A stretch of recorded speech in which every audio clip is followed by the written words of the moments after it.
نحمده ونصلي ونسلم على سيدنا ومولانا محمد رسوله النبي الأمين المكين الحنين الكريم الرؤوف الرحيم.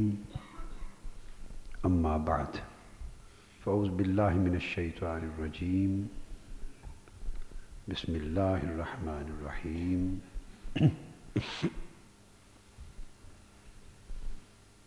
وَمَن لَّمْ يَتُبْ فَأُولَٰئِكَ هُمُ الظَّالِمُونَ. صدق اللہ مولانا العظیم. معزز خواتین و حضرات،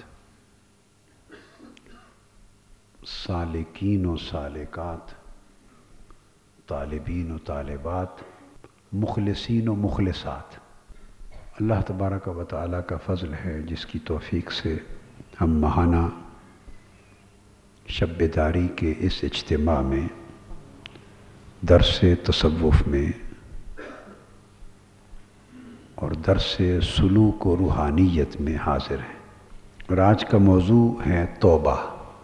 اور آج کا بیان جن اولیاء ائمہ تصوف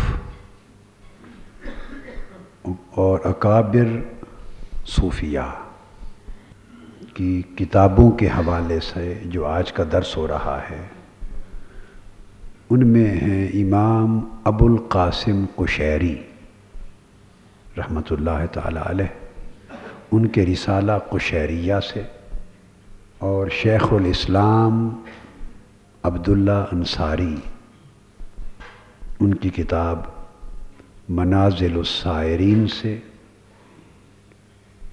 حضور داتا گنج بخش علی حجویری کی کتاب کشف المحجوب سے، اور شیخ شہاب الدین سہروردی کی کتاب عوارف المعارف سے.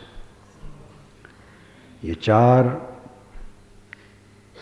امہات الکتب جو تصوف کی ہیں، ان میں سے یہ چار ہیں. تو ان کا مشترکہ درس ہے جو آج توبہ کے موضوع پر آپ کو دوں گا.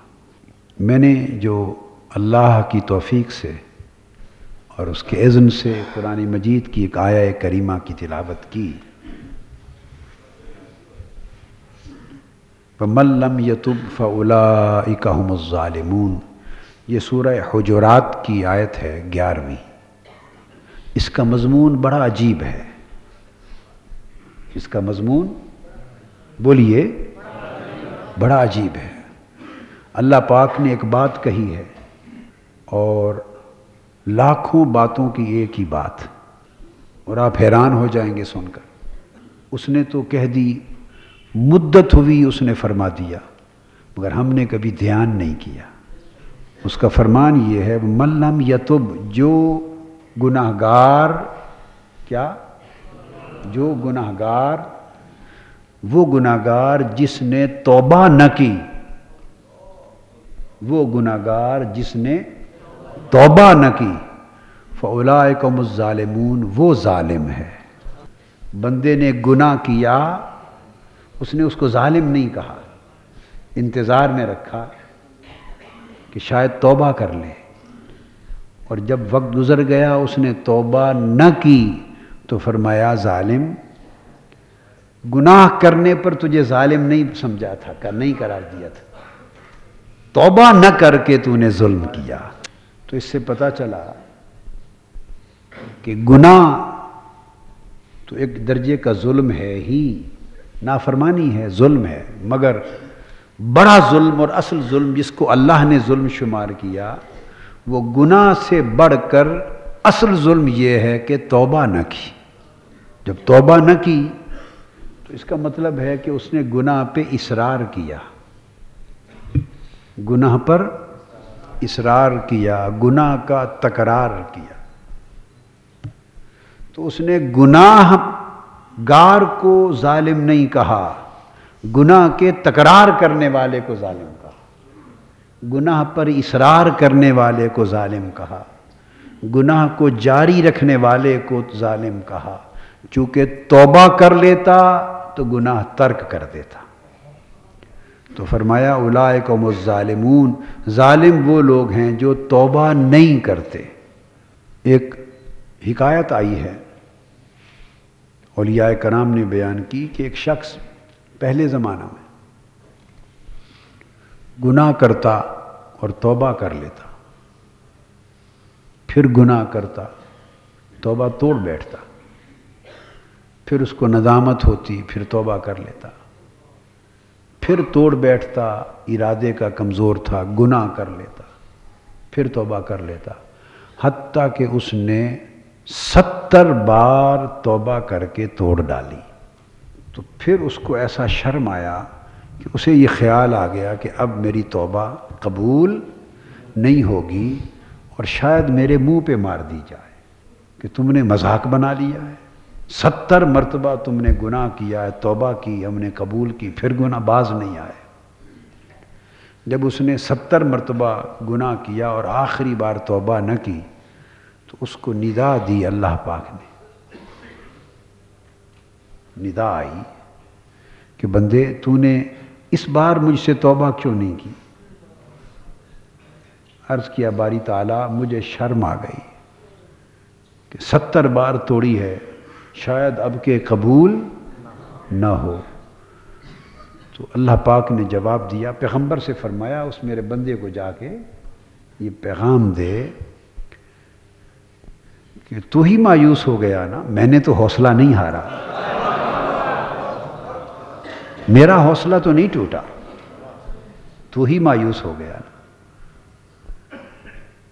میں نے کب تجھے کہا تھا کہ اب توبہ قبول نہیں کروں گا، بس تو خود ہی میری رحمت سے مایوس ہو گیا، تو اب کہ بھی توبہ کر لیتا تو میں معاف کر دیتا۔ اب اس کا مطلب یہ نہیں ہے کہ آدمی توبہ کی وجہ سے گناہ پر شیر ہو جائے، جس نے یہ کر لیا تو اس کی پھر وہ توبہ ہی نہیں ہے، آگے توبہ کی تعریف آئے گی۔ توبہ تو صدق کے دل سے ترک گناہ کو کہتے ہیں،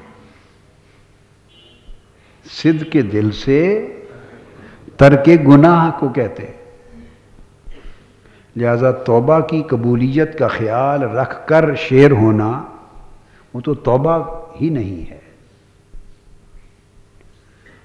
توبہ میں صدق ہونا چاہیے، توبہ میں صدق ہونا چاہیے، اس کی قبولیت ہو جاتی۔ توبہ اولیاء کرام فرماتے، امام ابو القاسم قشیری، میں نے آپ کو بتایا تھا کہ یہ حضور داتا گنج بخش علی حجویری رحمۃ اللہ علیہ کے اساتذہ میں سے، یعنی ان مشائخ میں سے ہیں جن سے حضور داتا گنج بخش علی حجویری نے استفادہ کیا ہے۔ اور کشف المحجوب میں جب وہ ان کا ذکر کرتے ہیں اپنی کتاب میں تو استاذ قشیری لکھتے ہیں، انہیں اپنا استاذ مانتے ہیں۔ اسی طرح یہ ان سے بھی اسی زمانے میں پھر شیخ الاسلام انصاری ہیں۔ امام قشیری فرماتے ہیں کہ توبہ کیا ہے؟ یہ اصل کل مقام و مفتاح کل حال۔ توبہ کا درجہ یہ ہے، فرماتے ہیں کہ یہ ہر مقام کی ابتدا توبہ ہے اور ہر حال کی مفتاح یعنی کنجی توبہ ہے۔ اب آپ سمجھیں کہ حال کیا ہے، مقام کیا ہے۔ فرمایا ہر مقام کی ابتدا توبہ سے ہوتی، بگننگ توبہ ہے، اور ہر حال کو حاصل کرنے کے لیے کنجی چابی توبہ ہے۔ حال اور مقام یہ ہے کہ آپ کبھی کبھی نماز پڑھتے ہیں، جب تلاوت کرتے ہیں، استغفار کرتے ہیں، محفل میں بیٹھتے ہیں، نعت پاک سنتے ہیں، اللہ کا ذکر سنتے اور کرتے ہیں، تو ایسی بہت ساری مجالس میں اگر اللہ کے انوار نصیب ہو جائیں، قبولیت نصیب ہو جائے، تو ایک کیفیت آپ کے قلب و باطن پر طاری ہوتی ہے یا نہیں؟ بولیے، ایک کیفیت وارد ہوتی ہے نا۔